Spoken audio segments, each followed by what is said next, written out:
আসসালামু আলাইকুম দর্শক মণ্ডলী, সবাইকে স্বাগত জানাচ্ছি আজকের প্রহর সংবাদে। মাওলানা ভাসানী দেশ ও জনগণের জন্য নিঃস্বার্থভাবে কাজ করে গিয়েছেন।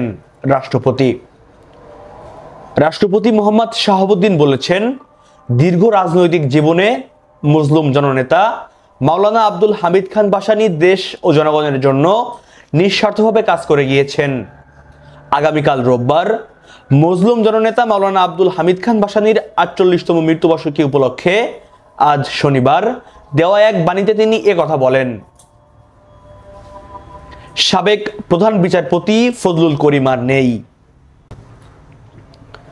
সাবেক প্রধান বিচারপতি মোহাম্মদ ফজলুল করিম মারা গিয়েছেন। ইন্না লিল্লাহি ওয়া ইন্না ইলাইহি রাজিউন।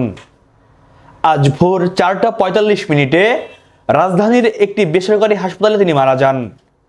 মৃত্যুকালে তার বয়স হয়েছিল ৮১ বছর।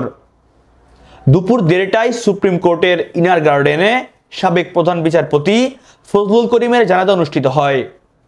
তার মৃত্যুতে গভীর শোক প্রকাশ করেছেন প্রধান বিচারপতি ডক্টর সৈয়দ রিফাত আহমেদ। দিন ও রাতের তাপমাত্রা সামান্য হ্রাস পেতে পারে।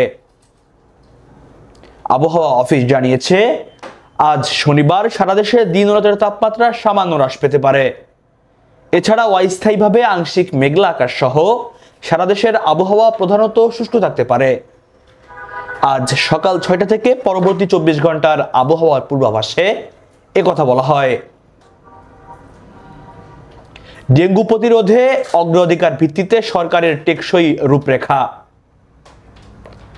গত ৮ই আগস্ট অন্তর্বর্তী সরকার গঠনের পর থেকে প্রথম ১০০ দিনের মধ্যেই টেকসই উপায়ে ডেঙ্গু প্রতিরোধের উপায় খুঁজে বের করতে সর্বোচ্চ অগ্রাধিকার দিয়েছে। এই পদক্ষেপের অংশ হিসেবে সরকার ইতোমধ্যে ঢাকা দক্ষিণ সিটি কর্পোরেশন ও ঢাকা উত্তর সিটি কর্পোরেশনে দুটি বিশেষজ্ঞ কমিটি গঠন করেছে। কমিটিগুলোকে ডেঙ্গু মোকাবেলায় একটি গবেষণা ভিত্তিক রূপরেখা জমা দেওয়ার দায়িত্ব দেওয়া হয়েছে। দর্শক মণ্ডলী, আপনারা দেখছিলেন আজকের প্রহর সংবাদ। সঙ্গে ছিলাম আমি মহিবুল্লাহ নাহিন। নিত্য নতুন সকল খবর পেতে চোখ রাখুন প্রহর 24 এর পর্দায়।